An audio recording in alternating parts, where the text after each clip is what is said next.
Hi, I'm Annette Altmans, founder of the Men Project. It's a pleasure to have you here for our webinar titled Why We Overshare, Understanding Trauma Responses, Emotional Safety, and Healthy Connection. During this webinar, we will cover why some have an overwhelming urge to overshare, and at times with people who are not safe. Oversharing might feel like a way to be less alone or feel like you might gain support, or maybe even lead to your rescue. But there are pitfalls to consider in oversharing, and there are other options that might serve you better. In this webinar, you'll glean why you might be oversharing and what you can do to help yourself pause and make a better choice. You will leave this webinar feeling understood and with tools to help you implement other options as you move forward on your healing journey.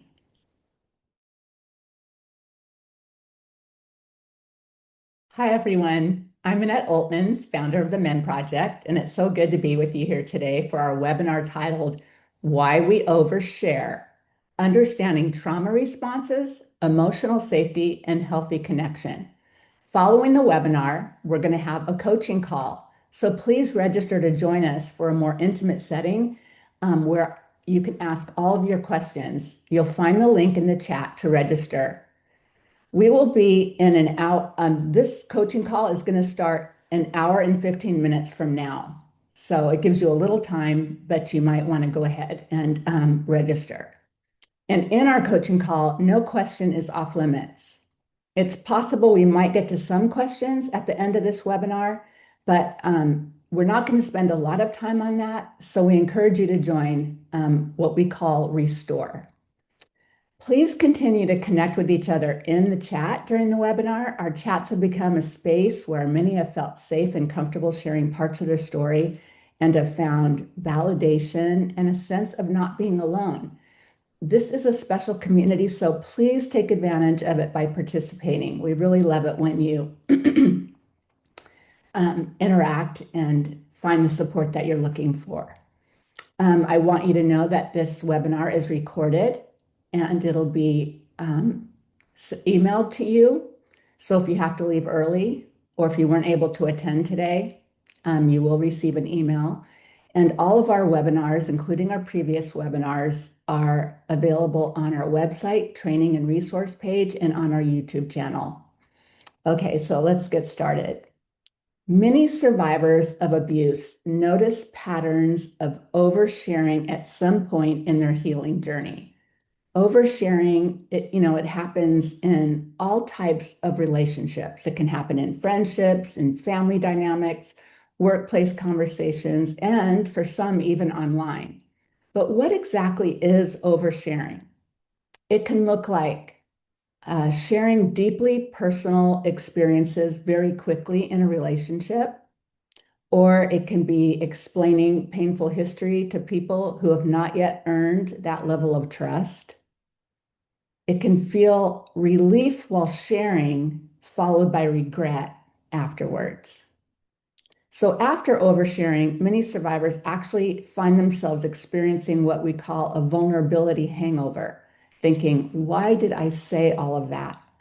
Did I share too much? What do they think of me now? Or are they going to breach my confidentiality?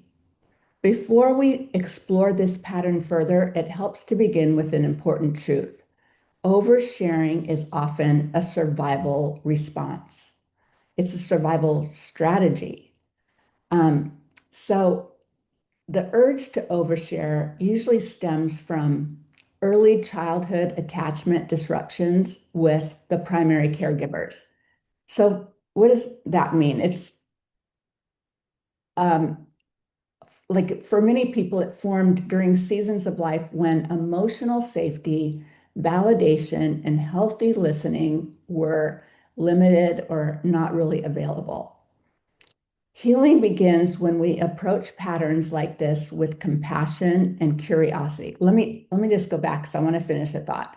So in our childhood, oftentimes we might feel loved by our parents, but maybe they were emotionally unavailable. And by being emotionally unavailable, you tend to have a lot of developed self-doubt. And so you seek the approval of others. And we'll get into that more later. But healing begins when we approach patterns like this, oversharing, with a sense of compassion for ourselves and a sense of curiosity.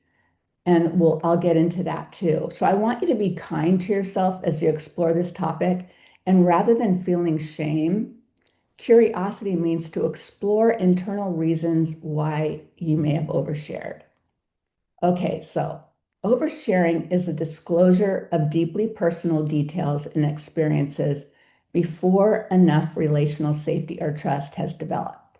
Examples may include things like sharing trauma experiences with new acquaintances, or telling detailed relationship histories to coworkers or casual friends, or explaining painful personal experiences in environments that really you don't know are emotionally safe. Oversharing is different from healthy vulnerability, and it's important to understand that. Healthy vulnerability develops gradually, where you share a small amount in order to see how the other person will respond. Think of it like a test. You're testing the waters. It occurs within emotionally safe relationships. It's mutual, respectful, and upholds confidentiality. But oversharing often happens quickly. It feels urgent. It's almost like a compulsion. It occurs before trust has had time to develop.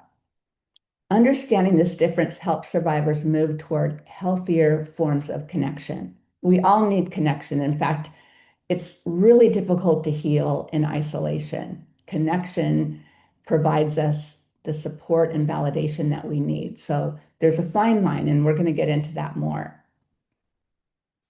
I want to talk about oversharing as a trauma response. Many survivors of emotional or relational harm overshare as a subconscious and impulsive response to trauma. When the nervous system feels unsafe or desperate for connection, oversharing can become a way to seek soothing from another person or even protection. Trauma responses are not your fault. They are adaptive strategies that once helped you survive, even if they no longer serve you today. However, instead of creating safety, oversharing may backfire, leaving you exposed, misunderstood, or regretting, having that feeling of regret after you shared. Trauma responses are something to really give thought to, because while they are justified, we do have to dig deep into learning better skills when we feel overwhelmed or triggered. Okay, why we overshare. Oftentimes it's out of an unmet need to be heard and validated.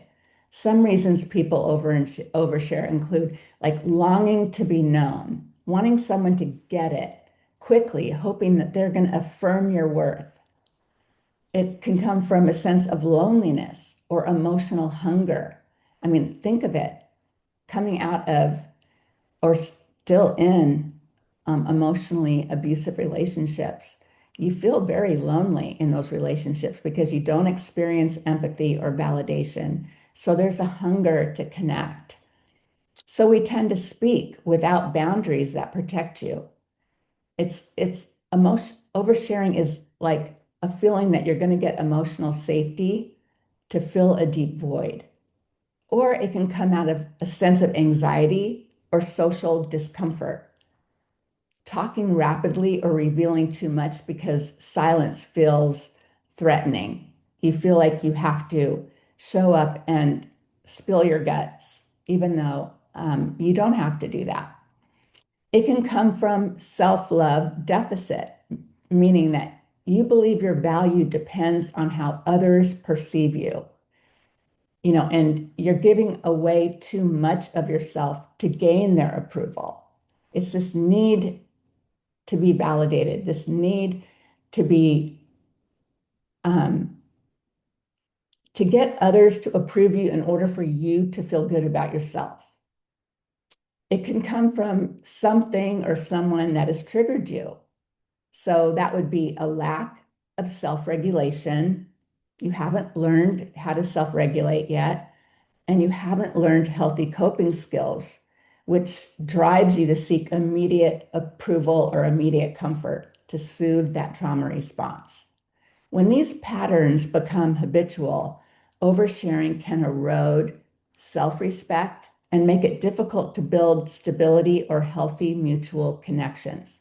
We want stable, balanced relationships, not ones where you're erratically speaking and then you have those deep feelings of regret, or where the other person is put off by your vulnerability. It also comes from a deep need to be heard. Many survivors grew up in environments where their reality was questioned or dismissed. Examples might include being told they're too sensitive, or being told events didn't happen the way they remembered, or that you're too emotional. So they might say things like, they might minimize your emotions, minimize what you value. So it causes you to question what you value, question yourself. It could be being blamed for someone else's harmful behavior, or having past primary caregivers who were, like I mentioned earlier, emotionally unavailable. And over time, survivors may carry a quiet internal question. Is my perception accurate? Do I have an accurate view of things? When you doubt yourself, then we tend to seek other people's approval. Um, but that's really not a healthy approach. Yes, when we're coming out of abuse, we need validation. We're so confused and stressed, and we're trying to make sense of our circumstances.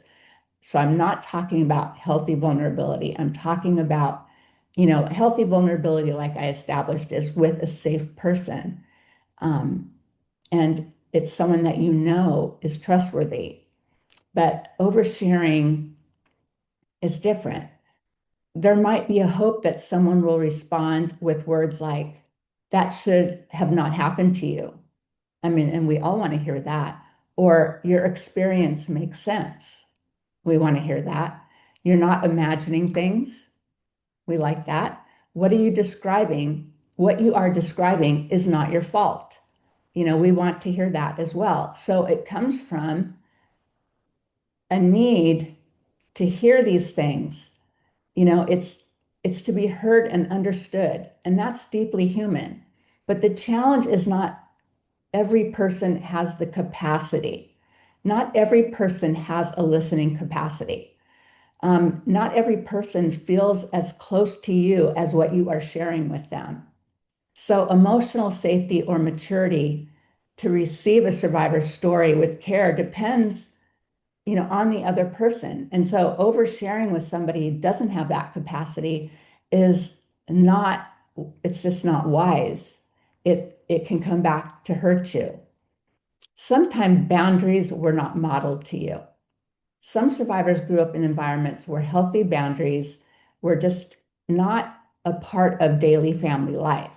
Examples might include where privacy was not respected, or children were expected to meet the adult's emotional needs, or personal information was shared publicly. Without examples of healthy boundaries, survivors may later struggle with questions such as, what is appropriate to share? Excuse me. What is appropriate to share and what isn't? When is the right time to share it? Who has earned access to my story? Will anyone believe me? Am I even lovable in the first place? So, learning boundaries later in life is completely possible, and it's really necessary. It often begins with education, putting it into practice, taking baby steps, and self-compassion. You need to give yourself forgiveness if you make a mistake. You need to treat yourself with compassion and care. What are the consequences of oversharing? Oversharing can sometimes lead to difficult um, post-sharing experiences. The aftermath could include a sense of unease where you start to feel anxious. You may just feel uncomfortable, wondering whether the listen judged or misunderstood you, or whether they will gossip about what you said. They may describe this, as I mentioned, the vulnerability hangover. And this discomfort is not a sign that you are wrong for wanting connection. It's feedback from your inner self, reminding you to pause before you speak, check your boundaries, and protect your story until you've discerned whether the listener is equipped to take in your story, to give you a sense of safety and feedback without criticism. I mean, we have to be open to hearing some kind of response from them, but there should never be criticism. If there is, that person isn't safe. And we want them to be willing to offer their ear from a compassionate stance, not a judgmental one. So, post disclosure regret is where survivors may replay conversations afterwards and feel exposed or embarrassed. And it's a really uncomfortable feeling. Not everyone handles personal information in a caring way. Some unsafe people may use sensitive information manipulatively, either by exposing what you said to others or wrongly judging you, or using what you said against you in a later conversation with them. And it takes time in a relationship to figure out their level of emotional maturity and safety. There could also be confusing relational dynamics, like sharing deeply personal experiences too quickly can create relationships that feel intense early on. It's it should relationships shouldn't build that way, unless you are with a therapist or a a social services person, somebody that's professional. Even there, you gently move into your story to develop an alignment with that person. You don't just blurt everything out in your first session. Usually you say certain things to see how they're going to respond and if they are trustworthy. Um, the discomfort also comes from that there wasn't time for trust to develop. These connections may lack that stable foundation that we all really need in order to feel grounded in the relationship. The one oversharing might feel a loss of privacy. I mean, that's an awful feeling to have afterwards. Emotional exhaustion, it is exhausting. Imbalanced dynamics or shame and regret. These outcomes do not mean that you're at fault. They signal a need for healthier boundaries, self-respect, and self-love. So don't beat yourself up for oversharing. Recognize those feelings afterwards and say, well, I'll get more into that in a minute. I'm jumping ahead. Okay, so how oversharing connects to self-love deficit. We've talked about self-love deficit disorder in prior webinars, and I hope you'll go back and listen. Um, Self-love deficit is a better term that okay, excuse me, who is in my script right now in my notes? Because somebody's putting on my notes and it's confusing. Okay. Self-love deficit is a better term, and this is really important. We often survivors are told, well, you're codependent, and that just feels like the blame is being put back on you. Self-love deficit is a better term for codependency because it really means that you have a sense of internal self-doubt and feelings that something might be intrinsically wrong with you or wrong with your perspective or wrong with the way you communicate in a relationship. It can even mean that there's a lack of real love and confidence, belief in yourself that causes you to overly depend on others to validate your self-worth. I was there. I remember feeling that my parents they provided a lot for me and they were very active in my activities, but they were emotionally unavailable. And so I didn't realize, but when it was pointed out to me something to consider, I realized I had a lot of doubt. I didn't trust my perspective. I felt insecure and needed other people to tell me, yeah, this was okay or not okay. I didn't trust my gut. So oversharing can be a symptom of this extreme self-doubt or lack of love for yourself. I realized I needed to do work on that. I needed to look back on how I was parented and really work that out and come to the conclusion that um, that was just a symptom of how I was raised, but it isn't how I want to feel about myself. And I worked to change those internal thoughts and internal feelings. It self-love deficit reflects a deep longing for others to fill what feels missing inside. And this is important to think about. It's a longing for others to fill what's missing inside. It may be time to notice how your internal thoughts, which you speak to yourself, can shape how you view fitting into the world at large. Let this be a reminder that only you can change your thoughts about yourself.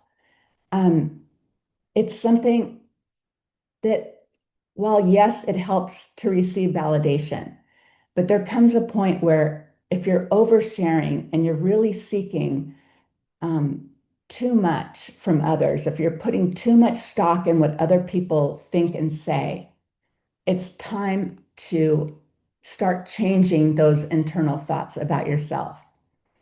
The path forward is actually cultivating what's called self-love abundance. And so this shift means recognizing that your worth is not defined by what you share or how others respond. It may be time even to enlist a professional trauma-informed coach or a therapist to help you uncover where your thoughts about yourself stem from and process how to change them. But you can also do it on your own. It's rooted in the truth that self-love abundance is rooted in the truth that you are enough exactly as you are. You are lovable and you are worthy of kindness and respect. Okay, so now I just want to touch on pre-qualifying emotionally safe people. Before sharing deeply personal experiences, it can help to observe whether someone demonstrates emotional safety. Healthy listeners often show respect for confidentiality, that's a given. Emotional maturity, they're not going to have big emotions, be reactive, or judge you, or offer advice that you didn't solicit. They're going to listen, they're going to let you share, and they're just going to be present with you without pressuring you to answer their questions or giving you feedback and interrupting you. They're going to be good listeners. They're going to offer you empathy and they're going to be consistent.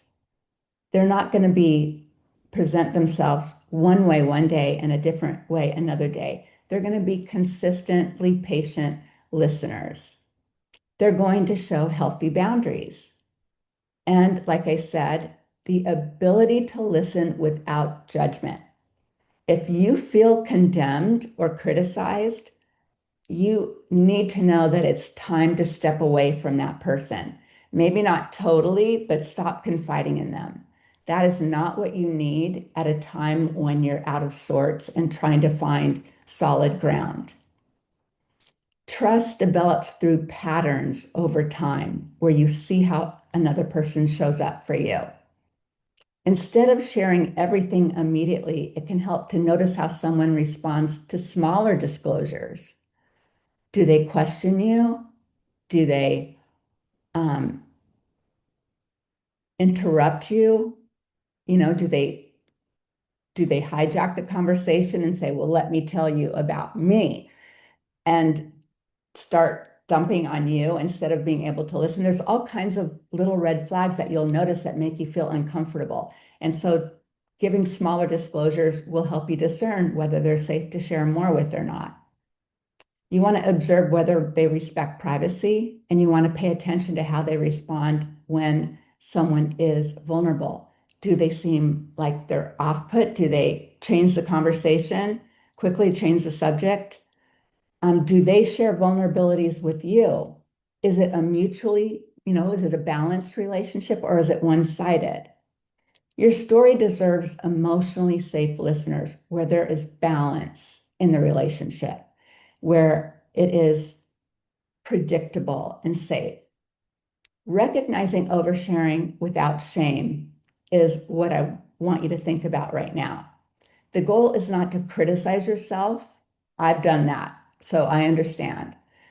But oversharing often developed as a way to survive environments where safety and validation were not readily available. Your survival strategies deserve self-compassion. You might ask yourself, what need was I hoping to meet in that moment? Is it connection? Was it validation? Was it safety? Was it to be heard? Was it emotional relief because you were triggered and overwhelmed? Was it to be rescued? Some survivors really are hoping somebody else is going to step in and rescue them and sort out everything that they need to do in their personal space. And that would be an example of codependency, wanting to give somebody else authority over your life when we really, the only way we can solve our problems is by ourselves taking control back of our lives. We might need to enlist help or resources out there in the community. There's nothing wrong with that. In fact, that's very helpful. But to kind of just emotionally expect somebody else to step in your shoes and handle your life and rescue you from your circumstances is not loving yourself well. You need to reclaim that sense of autonomy and find and develop that strength within yourself. So you need to understand the need behind the behavior because that'll open doors to you of healthier ways to meeting that need or those needs, whatever they are. So how do we move towards healthier sharing? Healing does not require shutting down completely emotionally. It involves developing healthy relationship dynamics and incremental vulnerability that comes from a balanced and healthy attachment to one another, a safe attachment to another person where it's mutual. Ideas to help yourself refrain from oversharing while building healthier connections is pause and reflect before speaking. Ask yourself, what is my motivation for sharing this? Check yourself out. Ask yourself the question and give yourself a pause to answer it before you pick up the phone and call someone. Check for safety. Consider whether the listener has proven they're trustworthy. Share in layers. Start with lighter personal details and reveal deeper truths gradually as a relationship shows that it can hold them. Create internal validation. Remind yourself daily, my worth does not depend on others' approval of me. It's really hard coming out of abuse sometimes when you've had the offender scapegoat you, tell lies about you, and mischaracterize you in your social circles or even in your family circles. It can really make you feel out of sorts, like you need to speak a lot to change people's minds. But what I have found that if you have to work hard to change somebody else's mind, you're probably not going to succeed. And if they just listened to one person and allowed one voice to shape their opinion of you, that's not really that's not an emotionally mature person. An emotionally mature person is going to want to hear two sides of the story, or they're going to say, I really know this person. Like if they really know you, they're going to believe you. You want to learn how to practice silence, sitting with unspoken feelings can teach you that safety actually begins within yourself. You need to work on those coping skills. Develop a variety of tools to help you when you feel triggered or hypervigilant or a need to speak. It's really important when you're traumatized to get a handle on those trauma responses. Even though trauma is fully justified and explainable, it doesn't remove you from the responsibility to do the work to mitigate those responses, to learn to self-regulate, to study different tools for self-regulation, to do things that are going to help calm your system when it feels completely um, unmanageable. You want to use boundaries. Try phrases like, I prefer not to go into that right now, or I'll share more when I'm ready. That's perfectly fine. You can say, I'm not ready to talk about it. Those are all perfectly fine things to say. Wait till your system calms down. Give yourself, sometimes it took me an hour, sometimes it took me 3 days to calm my system when I was in a heightened state of trauma. Tell yourself to not speak when you're in a trauma response. It's going to be difficult because you feel this overwhelming urge. It's like impulsive, but you really need to find a way to talk yourself off the ledge and um, wait until after the trauma response has passed, then see how you feel and decide what you want to share with somebody. You want to work on building self-love. You want to care for your body and care for your emotions. You only get one body, so take care of yourself. And I cannot over stress this. Do things for yourself that bring you joy. Make yourself partake in new activities or experiences so you feel alive and thriving. That will help reduce your trauma. It produces endorphins, and it will help counteract the stress hormones surging through your body that dysregulate your emotions. So, in these activities, think of having superficial, lighthearted conversations that just bring you joy. If you're obsessing or ruminating over something and you're in a trauma response, it's important to step out of that and just allow yourself to experience life on a lighter side. It's going to bring you the joy that you need to find again, that you have been disconnected from. And that joy will actually help to regulate your trauma. You want to rebuild self-trust and self-love abundance. So many survivors experience environments where their perception was dismissed or challenged. Okay, that often happens in abusive situations. Healing from oversharing is about listening to, honoring, and nurturing yourself. It's also about learning when, how, and with whom to share so that you're honoring yourself and your story. Honoring yourself should take the priority. And over time, survivors might begin to say, my experiences are real. I don't need to share them I don't need to be believed by somebody else right now. Or my feelings matter, whether they agree with why I feel this way. How many of us have tried to share a story of abuse and the person will say, oh, I can't imagine your partner ever being that way. And they minimize your feelings, but your feelings matter. Your perspective is something you can trust.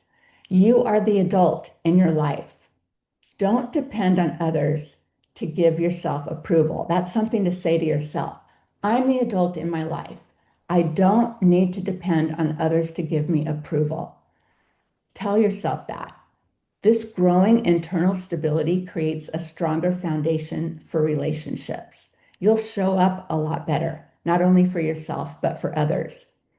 So, oversharing is not a character flaw, but it does reveal a neediness that may be misplaced.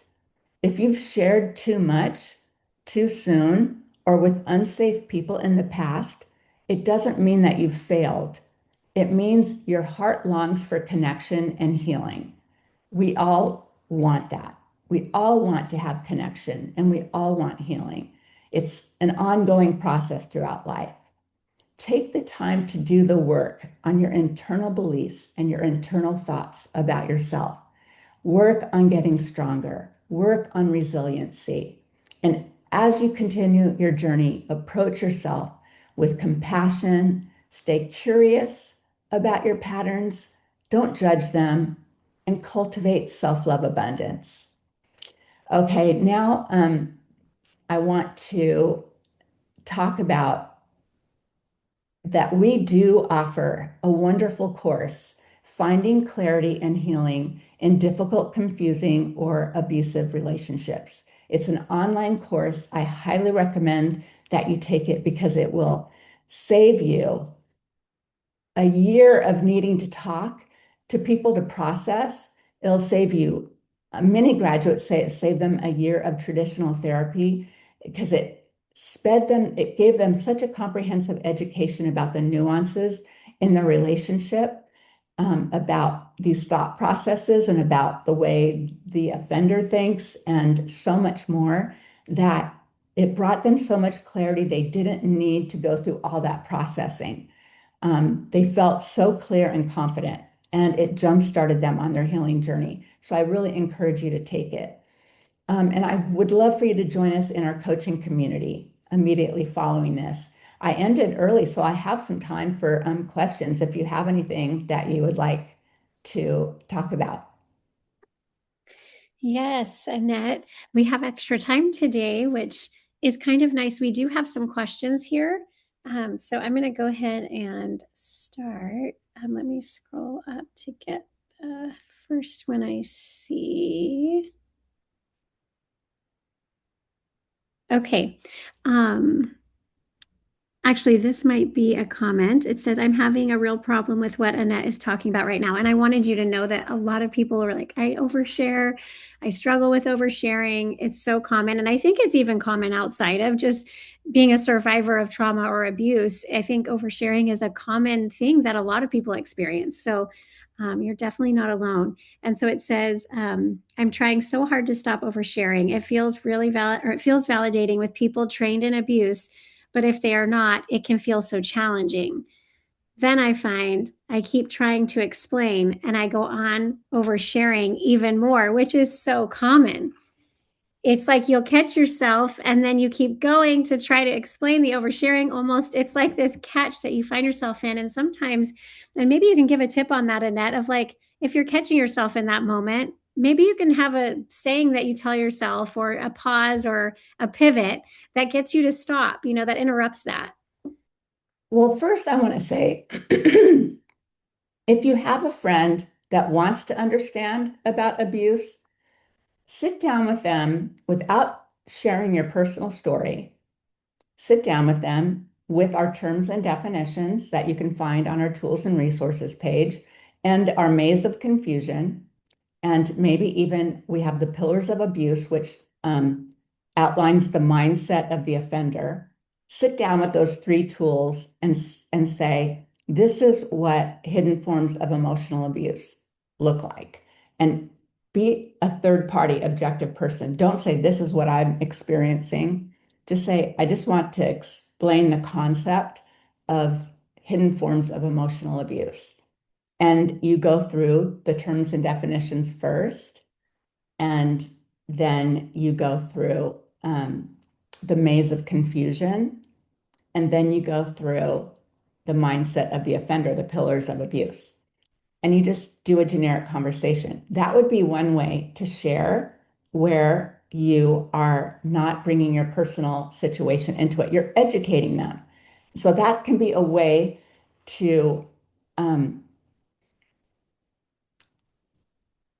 feel like you are at least talking to somebody who will understand what you need them to know. But if they've been critical or not believing of you, I can't stress enough that you are not likely going to change their minds. People who form opinions without understanding both, you know, without understanding your point of view if they've already formed an opinion, you're not likely to change that opinion. Um, it would probably have to come from some other experience in their life. So don't spend energy doing that, particularly because you probably already have PTSD. So you're already vulnerable. If they don't respond to you well, it's only going to increase your trauma. I want you to protect yourself from increased trauma. I mean, when we have these regretful feelings of oversharing where they didn't respond well, and then we feel desperate to tell more to convince them, it's not a very satisfying feeling. In fact, it's very unsettling. That is more trauma. You don't need that. You need to be the adult that protects yourself from that sort of thing. Join a support group. There are online support groups. There are coaching call that we do twice a month. Join an area where you can fully share your experiences and receive the support and validation that you need and deserve. As you receive that support from qualified, safe people or people going through similar things as you are, you build strength and you don't need so much. It stops the neediness that you need so much validation. I understand when your friends or family don't understand that we need them, but there are, it may be time where you say, they don't get it, and I'm not going to expose myself to the risk of being re-traumatized. I need to pull away for a time and just enjoy, watching a football game together or something, or going for a walk and talking about our kids, not talking about your personal experience. If you're still like hyper vigilant and needing to communicate all the time for validation, that is really, it does come from early trauma or your recent trauma. It comes from low feelings of self-worth. It comes from not trusting your perspective or wanting to not lose a friendship.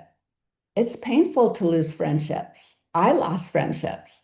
I know what it feels like. It's traumatic, but you need to get to a place where you are going to be beyond that. Excuse me. Okay, so I'm having a lot of disruptions today.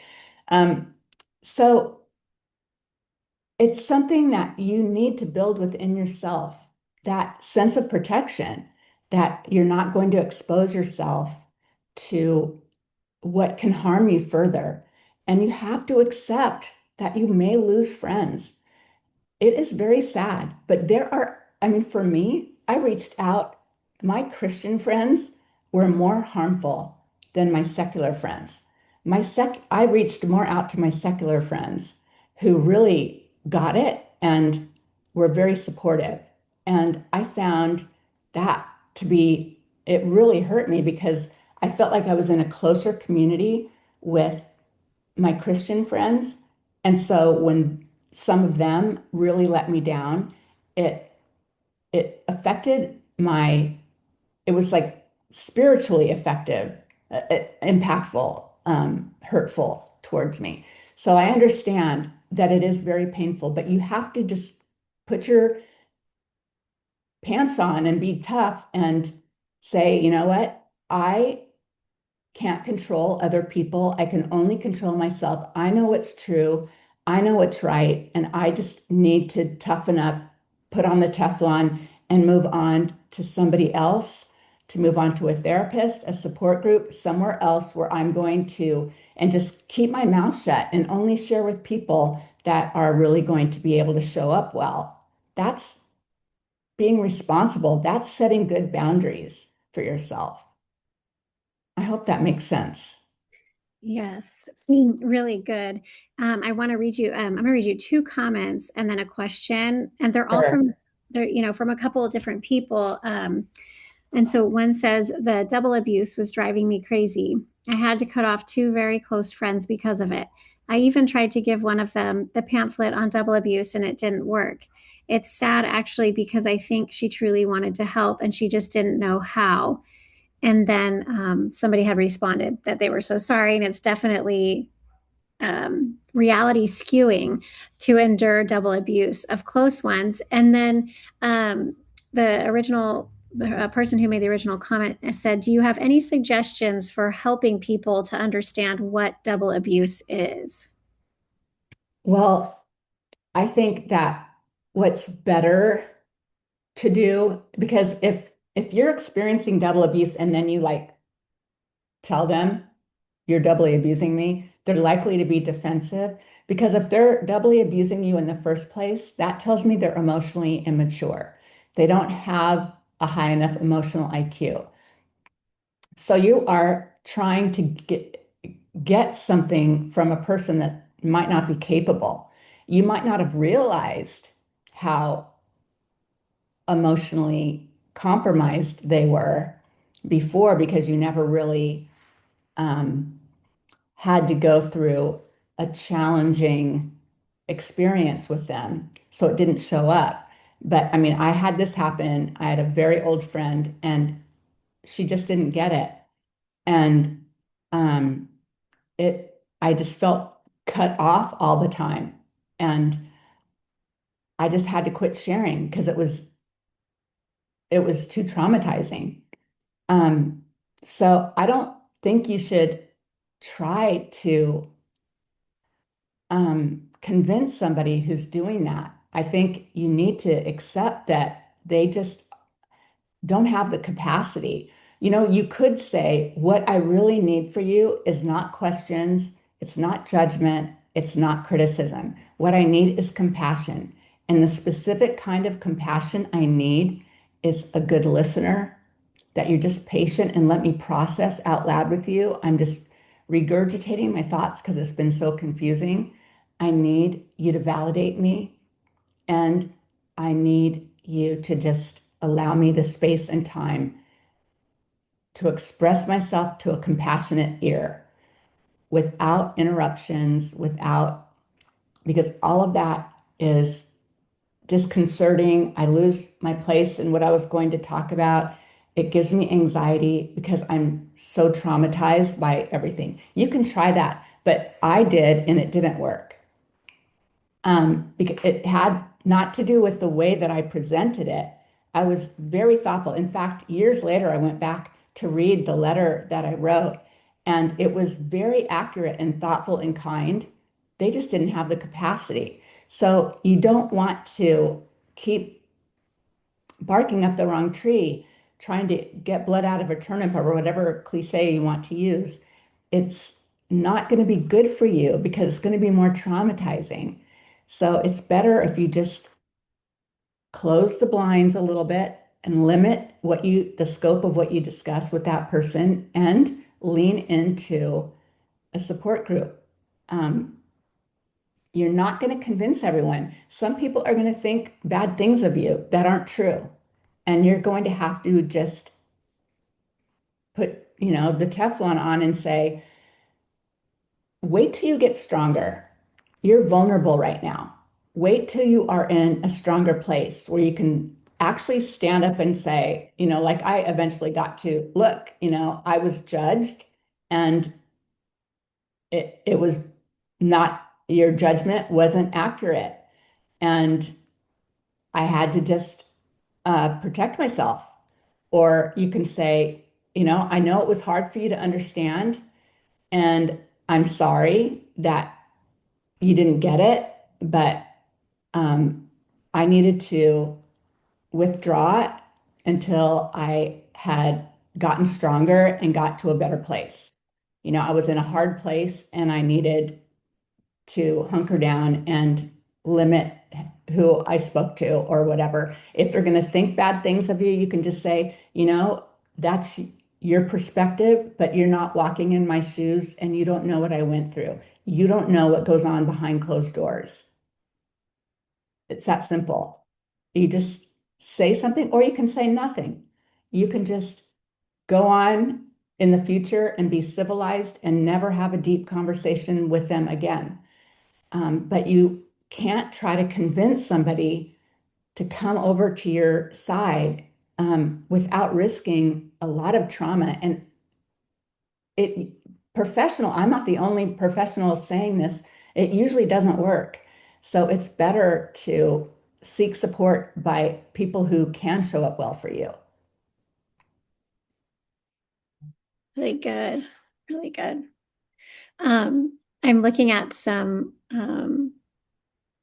comments that were made, and one of them says, "I feel like the abuse we suffered affects so many other parts of our lives that it is over encompassing absolutely everything.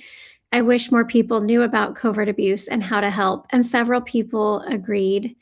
Um, and one person noted that validation is priceless. And and then we have, let me just read Okay, this. wait, hold on. I understand that. I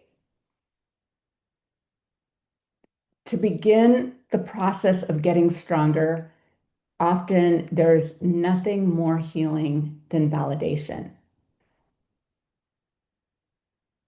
But you can choose where you're going to seek to receive that validation from.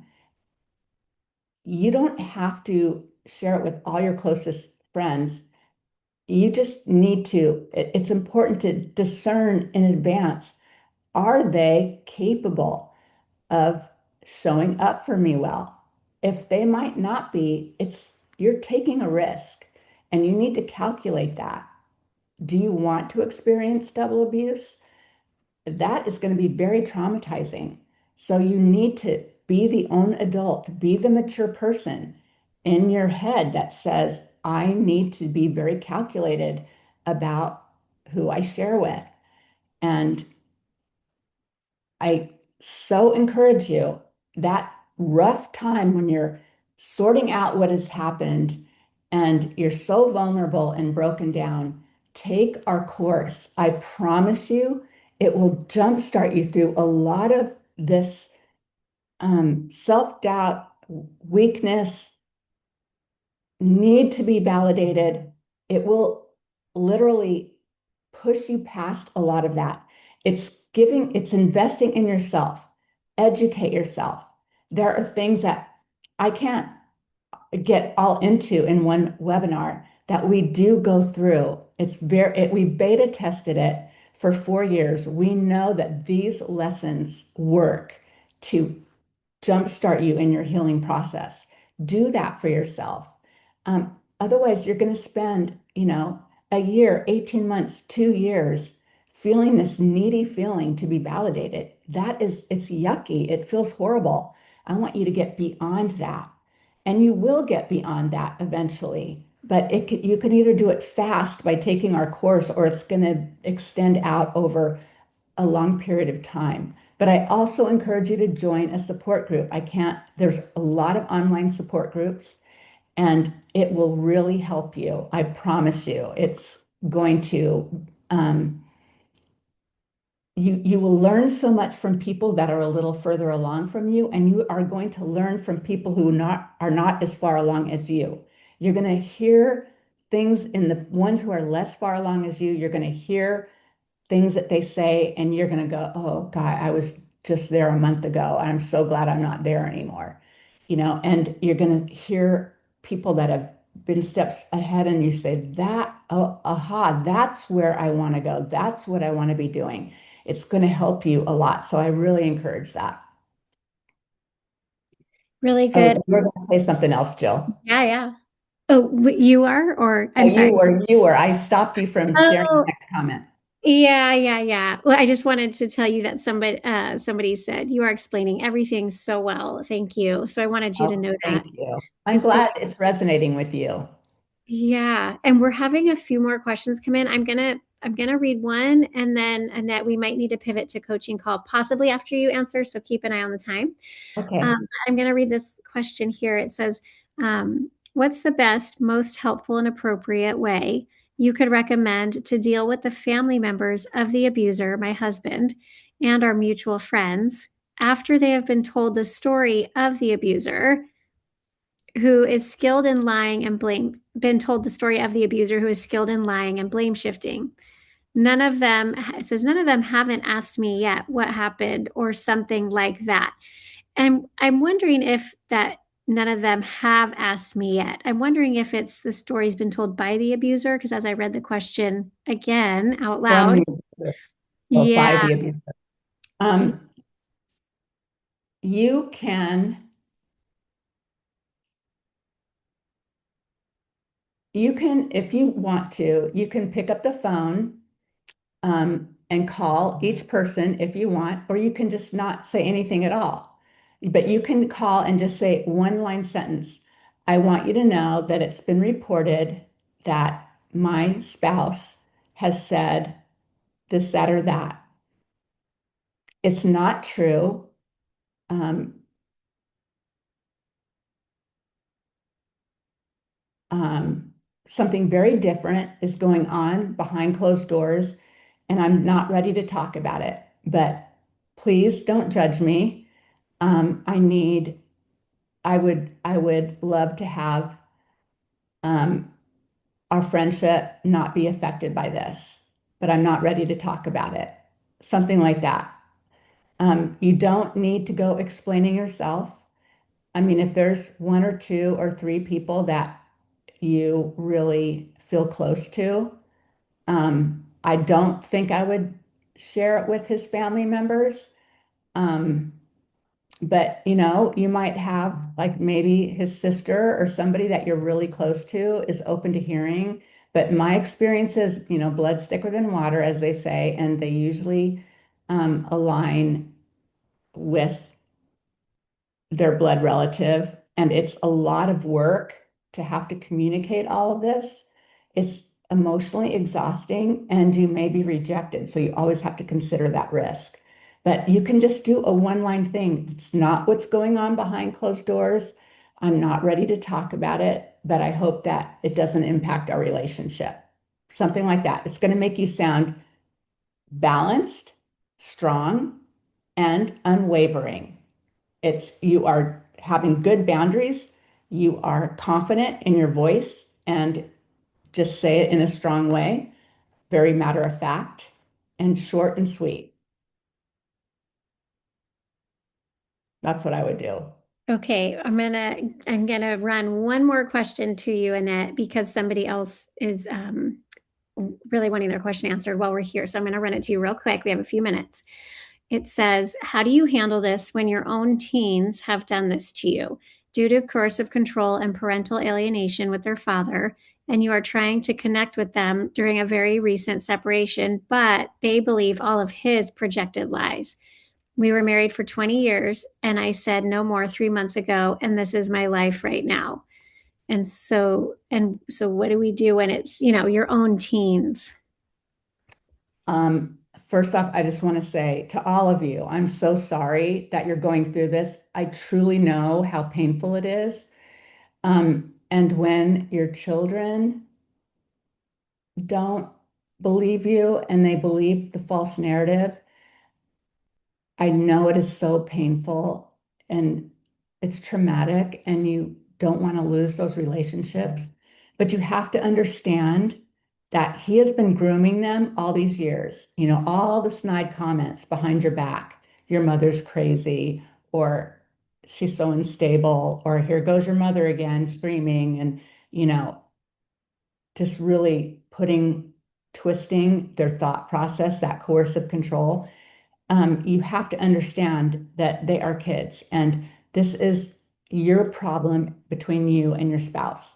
It is not their problem. So I encourage you, if somebody is interested in being educated, if you can approach and say, okay, as you start to date, I want you to understand how, like, I wouldn't share my personal problems, but you could have a lesson with them, an educational lesson where you use our tools and you just say, I just want you to be aware of this in dating and in marriage. You're old enough to be talking about this now and go through those things, but don't make it personal about you, because they're going to get on the defensive.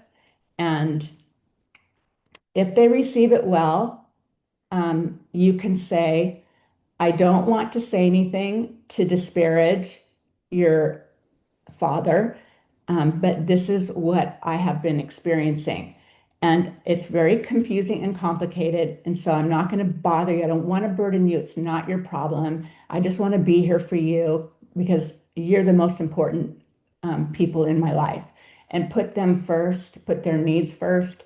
You know, you can try that. I've heard of that working. I've also heard of kids that are just so shut down and so opinionated because they've been so groomed for all these years that they're just not willing to hear anything. And in those cases, I say just show up well for them. Don't ever disparage the other parent.